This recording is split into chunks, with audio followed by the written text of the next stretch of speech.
నేడు మా చిత్రం పద్మవ్యూహం పూజా కార్యక్రమం అత్యంత వైభవంగా ఘనంగా జరిగింది. ఈ శుభారంభ వేడుకకు ఎంతో మంది ప్రముఖులు హాజరై మా సినిమాకు తమ అమూల్యమైన ఆశీస్సులు అందించారు. ముఖ్యంగా సంపత్ రామ్సర్, అర్జున్ వేదాంత, సుప్రీం హీరో భార్గవ్, కన్నడ నటుడు నవీన్ శంకర్, పృథ్వీ అంబార్, దర్శకులు కుమార్ ఎల్, కన్నడ నటుడు సిద్ధు, దర్శకుడు చేతన్ శెట్టి అందరి సాన్నిధ్యం ఈ వేడుకను మరింత ప్రత్యేకంగా నిలిపింది. వారి ఆశీస్సులు ప్రోత్సాహంతో ఈ పూజా కార్యక్రమం గ్రాండ్ లెవెల్ సెలబ్రేషన్ గా మారింది. పద్మవ్యూహం ఒక పీరియాడిక్ డ్రామాగా, యూనివర్సల్ సస్పెన్స్ థ్రిల్లర్ గా, మిస్టరీ ఆఫ్ మైథాలజీ అంశాలతో రూపొందుతున్న అత్యంత ఆసక్తికరమైన చిత్రం. పాన్ ఇండియా స్థాయిలోనే కాకుండా ప్రపంచవ్యాప్తంగా ప్రేక్షకులను ఆకట్టుకునేలా 7 భాషల్లో విడుదల చేయనున్న మా అత్యంత ప్రతిష్టాత్మక చిత్రం ఇది. తెలుగు మట్టిలో మొదలైన ఈ ప్రయాణం అందరి ఆశీస్సులతో ప్రపంచవ్యాప్తంగా విజయవంతం అవుతుందని మేము విశ్వసిస్తున్నాం.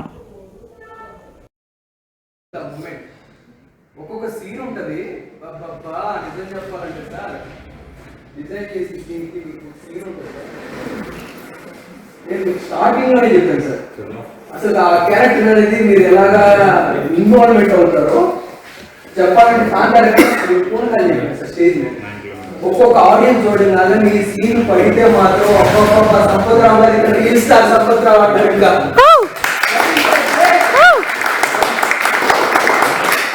Pure things it's happen.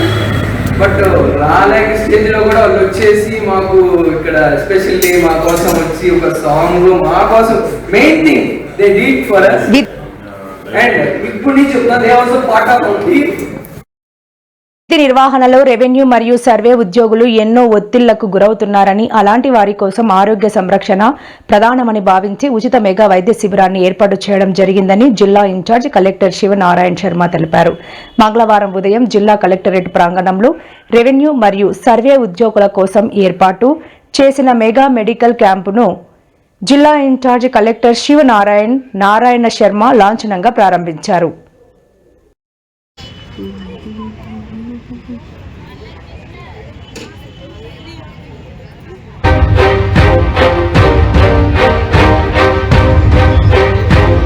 ఈ సందర్భంగా వైద్య శిబిరంలో ఏర్పాటు చేసిన వివిధ వైద్య పరీక్షల విభాగాలను ఇన్ఛార్జ్ కలెక్టర్ పరిశీలించారు. అనంతరం ఇన్ఛార్జ్ కలెక్టర్ శివనారాయణ శర్మ మాట్లాడుతూ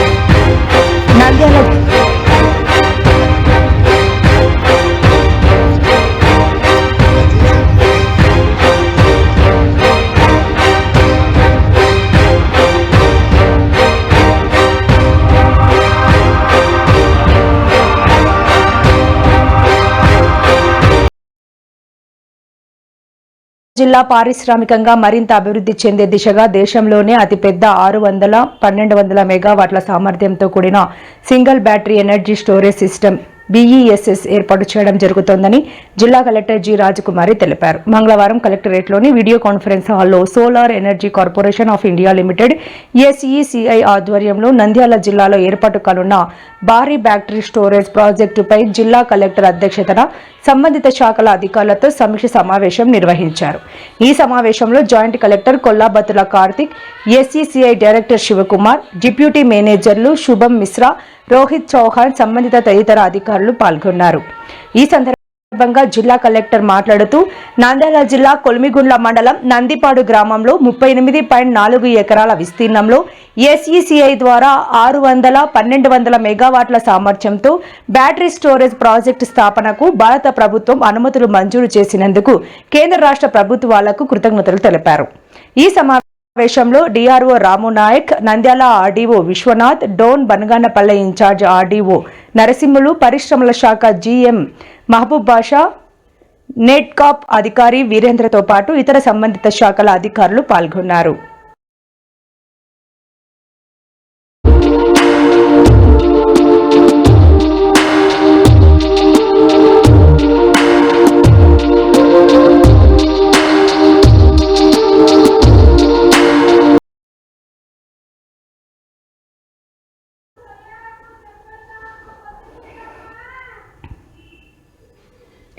డాక్టర్ల నిర్లక్ష్యానికి నిండు ప్రాణం బలి. హన్మకొండలోని అభయ హాస్పిటల్లో ఘటన. భూపాలపల్లి జిల్లా పెద్దాపూర్ గ్రామానికి చెందిన కన్నూరి రజిత 40 సంవత్సరాలు మృతి. డాక్టర్ల నిర్లక్ష్యం వల్లే తమ తల్లి చనిపోయిందని హాస్పిటల్ ఎదుట బైఠాయించిన కుటుంబ సభ్యుల నిరసన.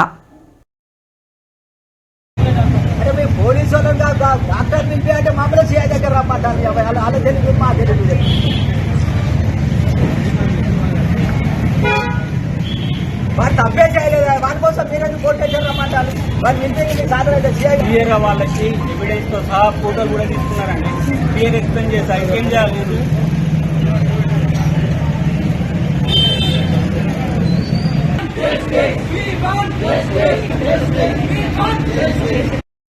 వివాదాస్పదంగా బిజినేపల్లి ఎస్ఐ వ్యవహార శైలి. యాక్సిడెంట్ ఘటనలో యువకులపై ఎస్ఐ వీరంగం. షార్ట్ బనియన్తో వచ్చి రెచ్చిపోయిన ఎస్ఐ శ్రీనివాస్. తాను చెబితే వినరా అంటూ బూతులు తిడుతూ చితకబాదిన ఎస్ఐ. బిజినేపల్లి వెలుగొండ గేటు దగ్గర ఆటోను ఢీకొట్టిన కారు డ్రైవర్ మద్యం మత్తులో ఉన్నాడని పిఎస్కి తీసుకొచ్చిన యువకులు. బ్రీత్ అనలైజర్ టెస్ట్ చేయాలని రైటర్ను కోరిన యువకులు. రేపు రావాలని రైటర్ సమాధానం ఇవ్వడంతో యువకుల వాగ్వాదం. విషయం తెలుసుకుని షార్ట్ బనియన్తో పిఎస్కి వచ్చిన ఎస్ఐ శ్రీనివాస్ యువకులను బూతులు తిడుతూ చితకబాదిన ఎస్ఐ. ఈరోజు ఎల్గొండ కాలనీ దగ్గర ఒక యాక్సిడెంట్ అయింది. ముందలా వెళ్తున్న ఆటోను వెనక నుంచి కారు వచ్చి గుద్దేసింది. ఆటో అతనికి బాగా సీరియస్ అయినప్పుడు మేము ఇక్కడ వచ్చి నాగర్ కర్నూలు గవర్నమెంట్ హాస్పిటల్ వచ్చి అడ్మిట్ చేసినాము. మధ్యలో పోలీస్ స్టేషన్లో మమ్మల్ని పిలిపిస్తే ఆ కార్ అతను పోలీస్ స్టేషన్లో ఉన్నాడు. అక్కడ వచ్చి మేము అక్కడికి వెళ్ళినాక ఆ కార్ అతను బిజినపల్లి లోకల్ వాళ్ళు తోలుకుపోతుంటే మేము వచ్చి సార్ జస్ట్ ఇతన్ని డ్రంక్ అండ్ డ్రైవ్ టెస్ట్ చేయండి, బ్రీత్ అనాలిసిస్ టెస్ట్ చేసి తోలుకుపోండి, రేపు మాట్లాడుకుందామని మేము కూడా అంటే కానిస్టేబుల్ ఉండి రిపోర్టర్ ఆయన ఏమంటారు ఆయన ఫస్ట్ ఎఫ్ఐఆర్ రాసే సార్ ఉండి వద్దు అట్లా వద్దు మేము రేపు మాట్లాడుకుంటామని పంపిస్తుంటే మేము అడిగినాం క్యాండిడేట్ ఎందుకు అట్లా వెళ్తున్నారు మీరు అంటే మేము ఎస్ఐతో మాట్లాడినాం, ఏఎస్ఐతో మాట్లాడినాం, మేము తోలుకోపోతాం రేపు చూసుకుంటామని వాళ్ళు అంటుంటే మేము ఉండి జస్ట్ ఇట్లా అడినాం మీరు తోలుకోపోండి పర్వాలేదు ఏం ఇబ్బంది లేదు కానీ బ్రీత్ అనాలిసిస్ టెస్ట్ చేసినాక తోలుకుపోండి అని చెప్తే దానికే కానిస్టేబుల్ వచ్చి ఎస్ఐ సార్ని పిలిపిస్తే ఎస్ఐ సార్ వచ్చి మమ్మల్ని బండ బూతులు తిట్టి ఎస్ఐ చెప్తుంటే కూడా మీరు వినరా అని చెప్పి లంజ కొడుకు మీ అమ్మని దేంగా ఇట్లా లంబడి కొడుకులారా మీరు ఎందుకు వచ్చి స్టేషన్లో వచ్చి మా మీద దాడి చేస్తారని చెప్పి మేము ఏం అనకముందే మమ్మల్ని వచ్చి యూనిఫామ్ లేకుండానే వచ్చి మమ్మల్ని కొట్టి మమ్మల్ని స్టేషన్ నుంచి పంపించి మా బండి గుంజుకొని మా మీదనే కేసు పెడతా అని చెప్పి మమ్మల్ని భయభ్రాంతులకు గురి చేస్తున్నాం, మమ్మల్ని భయపెడుతున్నాడు. ఈ విషయం గురించి మేము ఈరోజు ఇక్కడ ఎస్పీ ఆఫీస్ దగ్గరకు వచ్చినాము సార్. ఎస్ఐ సార్ కూడా వాళ్ళు పిలిపిస్తే ఎస్ఐ సార్ వచ్చింది కూడా నార్మల్గా యూనిఫామ్లో రాకుండా బనీల్ మీద అండర్వేర్ బనీల్ మీద డ్రైవర్ మీద వచ్చి మమ్మల్ని కొట్టి మమ్మల్ని ఎవరంటే మమ్మల్ని బండ బూతులు తిట్టిండు, లంచ కొడుకులారా మీ అమ్మని దేంగాని బండ బూతులు తిట్టుకుంటూ మమ్మల్ని.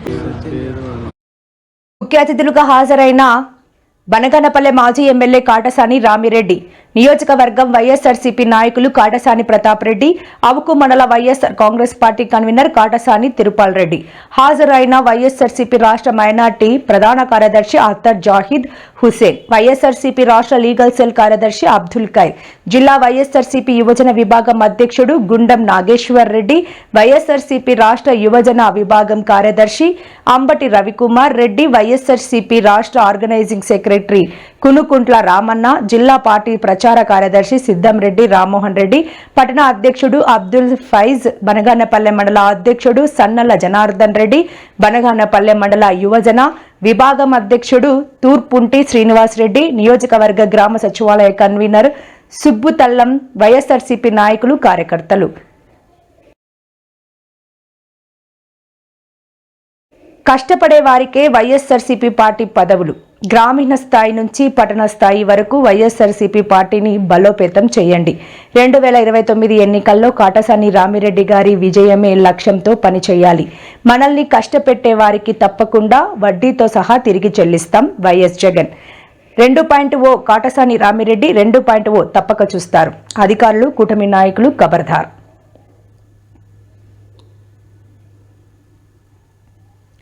గతంలో రేవంత్ రెడ్డి దొంగ పనులు చేస్తూ డబ్బు సంచులతో దొంగలా దొరికాడు కాబట్టి అందరూ అలాగే ఉంటారు అనుకుంటున్నారు కేటీఆర్. పెద్దలు మాజీ మంత్రివర్యులు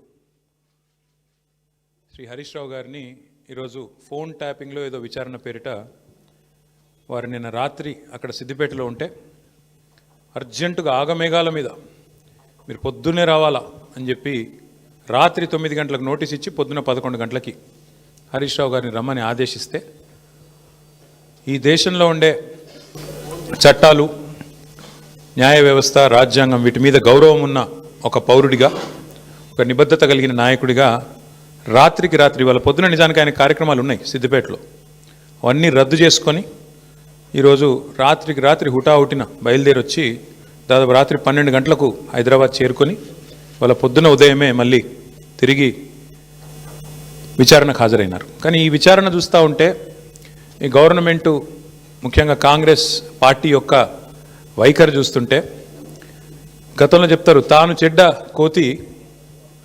చెడ్డ కోతి వనమంతా జరిపిందంట. అట్లాగా రేవంత్ రెడ్డి గారు ఆయన గతంలో దరిద్రపు కొట్టు పనులు చేసిండు కాబట్టి, దొంగ పనులు చేసి దొరికిపోయిండు కాబట్టి, డబ్బు సంచులతో దొరికిన దొంగ కాబట్టి అందరూ కూడా అదే బుద్ధులు ఉంటాయి అనుకునే ఒక పద్ధతుల్లో ఆయన వ్యవహారం కనబడతా ఉంది. ఆయన కంటిన బురద అందరికి అంటాలని చెప్పి ఆయన పాపం తాపత్రయపడుతున్నాడు, తహతహలాడుతూ ఉన్నాడు.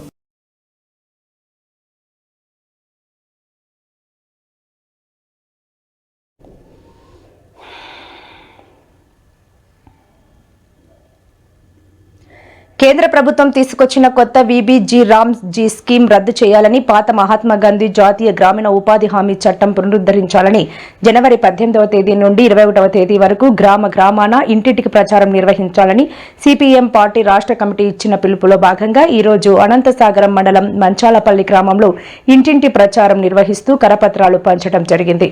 ఈ కార్యక్రమంలో సిపిఎం పార్టీ అనంతసాగరం మండలం కార్యదర్శి అన్వర్ బాషా, మంచాలపల్లి శాఖ కార్యదర్శి వెంకటేష్, పార్టీ సభ్యులు రవి, శంకరయ్య, పెంచలయ్య మరియు మంచాలపల్లి ఎస్సీ కాలనీ ప్రజలు పాల్గొన్నారు. ఈ ఉపాధి హామీ గ్రామీణ ఈ చట్టాన్ని 2005 సంవత్సరంలో కాంగ్రెస్ పార్టీ అధికారంలో ఉంది. 2005లో అప్పుడు ఆ కాంగ్రెస్ పార్టీకి బలం లేదు. అప్పుడు వాళ్ళకి 65 మంది ఎంపీలు అవసరం వచ్చినాయి. ఆ 65 మంది కమ్యూనిస్టులు వాళ్ళకి సహాయం చేశారు ప్రభుత్వం ఏర్పాటు చేయడానికి. అప్పుడు కమ్యూనిస్టులు ఏం చెప్పారంటే, గ్రామీణ ప్రాంతాల్లో పేదలకి పనులు లేక వలసలు పోతున్న వాళ్ళకి ఏదైనా పని కల్పించే ఒక హక్కు, ఒక చట్టం చేయండి అని చెప్పి ఆ రోజు కమ్యూనిస్టులు కోరారు. అప్పుడు అప్పుడు ఉండేటువంటి మన్మోహన్ సింగ్ ప్రధాని వీళ్ళందరూ కలిసి ఏం చేశారంటే ఈ ఉపాధి హామీ పనులు పెట్టారు. పెడితే దాదాపుగా ఇప్పటికి 20 సంవత్సరాలు అయింది పనులు పెట్టి, జరుగుతున్న పనులు. ఈ బీజేపీ ప్రభుత్వం అధికారం వచ్చినప్పటి నుంచి ఎట్టయినా ఈ పథకాన్ని తీసేయాలని చెప్పి వాళ్ళు కుట్రపడిన వాళ్ళు ఆలోచన చేసుకున్నారు. ఎట్టయినా తీసేయాలని. కానీ చాలా వరకు తీయలేకపోయారు. వాళ్ళు ఏం చేశారంటే, తీయలేక మనకు పనులు చేస్తే డబ్బులు సకాలంలో పడకుండా కూలోళ్ళే మనమే డబ్బులు పడడం లేదు, ఎందుకు ఈ పనులకు పోవడం అని చెప్పి ఆగిపోయే స్థితికి వచ్చేసారు. ఇప్పుడు ఏం చేశారంటే, అసలు ఈ పథకం ఇట్లా కాదు, ఈ పథకాన్ని మారుస్తున్నాం మేము అని చెప్పారు. ఇప్పుడు మహాత్మా గాంధీ గ్రామీణ ఉపాధి హామీ చట్టం ఉన్నది. ఇప్పుడు ఆ చట్టాన్ని అని తీసేసి వీబీజీ రామ్జీ అని ఒక కొత్త పేరు పెట్టారు. ఆ కొత్త పేరు పెట్టి దాంట్లో హక్కుగా ఉండేటువంటి మన డిమాండ్ ఫారం రాసుకుని మాకు పని పెట్టాయి అని చెప్పి మనం అడిగే హక్కుని తీసేశారు. ఆ హక్కు తీసేసి ఒక స్కీమ్ లాగా, అంటే గవర్నమెంట్ వాళ్ళకి ఇష్టం ఉంటే పెట్టుకోవచ్చు, ఇష్టం లేకుంటే తీసేయచ్చు. ఆ విధంగా ఈరోజు ఈ చట్టాన్ని మార్చేసి ఈ చట్టంలో బలంగా ఉండేటువంటి హక్కు, పని హక్కు, మనం డిమాండ్ ఇస్తే పని పెట్టే హక్కు తీసేసి మాకు ఇష్టం వస్తే పని పెడతాం, ఇష్టం లేకుంటే పని పెట్టాం. పైకి మాత్రం 125 రోజులు పని పెడుతున్నాం అని చెప్పి అన్ని దిక్కుల బోర్డులు వేశారు. దాంట్లో 60 రోజులు పని మేము హాలిడే పెడుతున్నాం, సెలవు ఇస్తున్నాం అని చెప్పి ఎక్కడ ఎవరికైనా చెప్పారు? మీకు చెప్పలా. ఈ మధ్య గ్రామ సభలు జరిగినాయి. మొన్న 5వ తేదీ గ్రామ సభలు పెట్టి, ఆ గ్రామ సభల్లో ఈ పని ఉపాధి హామీ చట్టాన్ని మార్చాము, మీరందరూ దాన్ని అంగీకరిస్తున్నారని చెప్పి గ్రామ సభలు పెట్టారు. ఆ రోజు మీకు అందరికీ ఎవరు చెప్పారా దీనికి సంబంధించి? మీకు ఎవరు చెప్పలా. కానీ అక్కడ కూర్చోబెట్టి వాళ్ళు ఏం చేశారంటే గ్రామ సభల్లో తీర్మానం చేసేసి పంపిస్తున్నారు. పాత చట్టం రద్దు చేయండి, కొత్త చట్టం బాగుంటుందని చెప్పి. మన కూలీలకు మాత్రం ఆ విషయం మాత్రం తెలియదు. ఈరోజు 125 రోజులు ఉండే పనిని 60 రోజులు చేశారు. పైకేమో 120, లోపలేమో 60. అలాగే డబ్బులు మనకు 100 రూపాయలు కూలి డబ్బులు పడాలంటే ఇంతకుముందు నేరుగా ఢిల్లీ నుంచి 90 రూపాయలు ఢిల్లీ వాళ్ళు అంటే కేంద్ర ప్రభుత్వం 90 రూపాయలు ఇస్తే 10 రూపాయలు రాష్ట్ర ప్రభుత్వం ఇచ్చేది. అప్పటికి 100 రూపాయలు సరిపోయేది మనకు. ఇప్పుడు అట్లా కాకుండా 60 రూపాయలు కేంద్రం వాళ్ళు ఇస్తారు, ఢిల్లీ వాళ్ళు ఇస్తారు, 40 రూపాయలు రాష్ట్రం వాళ్ళు ఇచ్చుకోవాలని చెప్పారు. ఈ 40 రూపాయలు మొదట మీరు ఇవ్వాలా, రాష్ట్రం వాళ్ళు ఇవ్వాలా. 40 రూపాయలు ఇస్తే మేము 60 రూపాయలు ఇస్తామంటున్నారు. ఇప్పుడు చంద్రబాబు ఇప్పుడే ఏం చెప్తున్నాడంటే మా దగ్గర డబ్బులు లేవు అంటున్నాడు. నా దగ్గర డబ్బులు లేవు కాబట్టి నీ 40 రూపాయలు ఇవ్వలేనని చెప్పి చేతులు ఎత్తాడు అనుకో, అక్కడ కేంద్రంలో ఉండేటువంటి బీజేపీ వాళ్ళు మేము 60 రూపాయలు ఇవ్వాలని వాళ్ళు కూడా చేతులు లాస్ట్కి ఈ పథకమే వెళ్ళిపోయే స్థితిలో ఉంటుంది. కాబట్టి ఏంటంటే మనం ఏం చెప్తున్నామంటే ఈ పథకం ఎట్టుందో, పాత చట్టం ఎట్టుండిందో ఆ చట్టాన్ని కొనసాగించాలా. ఈ పాత చట్టాన్ని మార్చబాకండి. పాత పద్ధతిలోనే పని పెట్టాలా, పని హక్కు కల్పించాలా. పని చేసే ప్రతి ఒక్కరికి పని అనేది ఒక గ్యారెంటీ మాకు చట్ట రూపంలో ఉంటుంది. ఆ చట్ట రూపంలో కొనసాగించాలా. మీ దయాదాక్షిణ్యాల మీద మాకు పెట్టబాకండి అని చెప్పి మనం చెప్తున్నాం. కాబట్టి రేపు 2వ తేదీ, ఈ నెల వచ్చే నెల 2వ తేదీ అనంతపురంలో దీని మీద పెద్ద మీటింగ్ ఉంటుంది. కాబట్టి మీరు అందరూ రండి. ఉపాధి హామీ కూలీలందరూ మండలంలో మీ గ్రామంలో ఉండే ఉపాధి హామీ కూలీలందరూ అనంతపురం వచ్చి ఆ రోజు మాకు ఈ పాత పద్ధతి, ఈ కొత్త పద్ధతి ఉన్నాయా, పాత పద్ధతిలోని పనులు పెట్టండి అని చెప్పండి. ఇది మీరు అడగండి, మీ ఫీల్డ్ అసిస్టెంట్ వాళ్ళని అడగండి. ఏం చెప్తారంటే 120 రోజులు అన్నారు, దాంట్లో 60 రోజులు మీరు పని తీసే హక్కు ఉందా లేదా అని అడగండి. గ్రామం రైతులు ఎవరైనా ఈ మీకు మా నారేతలు ఉన్నాయి, కూలోళ్ళు దొరకడం లేదు కాబట్టి పని ఆపని చెప్పారనుకో వాళ్ళ ఆఫీసులు, అది దీంట్లో ప్రమాదం. ఇప్పుడు నారేతకు పోయేవాళ్ళు నారేతకు ఉంటారు కదా, వాళ్ళకైనా పని పెట్టాలి కదా. వీళ్ళు ఆ మాట చెప్పడంలా ఈ 125 పైకి చూపిస్తుంది, కానీ ఈ 60 రోజులు అనేది ఎక్కడా బయటికి ఒక్కనీయడం పోతారు, ఉన్నవాళ్ళు పోతారు. నీకెందుకు బాగా ఉండదానిపై ఇంకొచ్చే వచ్చే నీకు తప్పదే. పని వచ్చింది అనుకో, పని పెట్టాలా. పని పెట్టాలంటే అంతకుముందు గ్యారంటీగా మనుషులు చేతే చేపించాలి పని. ఇప్పుడు ఏంటంటే మనుషుల వల్ల వాళ్ళకి కావాల్సి ఉంటే ఈ పని పెట్టారు అనుకో, ఇదిగో ఇక్కడ నుంచి ఆ నుంచి కాలదో ఉండన్నారు అనుకో, కాలదో అతను ఏం చేసుకోవచ్చంటే మనుషులు పెట్టేనా చేసి పెట్టుకోవచ్చు. లేదు మనుషులు ఎందుకు లబ్బా వాళ్ళు ఏం వచ్చేది ఏం లేదని చెప్పి ఒక జేసీ పట్టణం పిలిపించి గురించి అదాకా లోన్ ఇచ్చేసి మన కూల్ డబ్బులోనే జేసీ కోడ్ ఇచ్చి పంపించి, అంటే యంత్రాలు కూడా పెట్టుకునే అవకాశం ఇచ్చేస్తాం కొత్తగా ఇచ్చారు. అంతకుముందు దీంట్లో యంత్రాలు లేవు, అంటే జేసీబీలు పెట్టడం అవి పెట్టడం లేవు, మనుషులు చేసి చేపించాలా. ఇప్పుడు అట్ట కాదు, వాళ్ళకి ఇష్టం వస్తే యంత్రాలపైన పని పెట్టుకోవచ్చు. కాబట్టి ఇది చాలా ప్రమాదకరమైన చట్టం. ఈ చట్టాన్ని మనం వ్యతిరేకించాలా, అందరూ మన పేదవాళ్ళు అందరూ వ్యతిరేకించాలా. కాబట్టి రేపు 2వ తేదీ అనంతపురంలో జరిగే ఈ సదస్సులో మీరందరూ పాల్గొంటారని మీ అందరికీ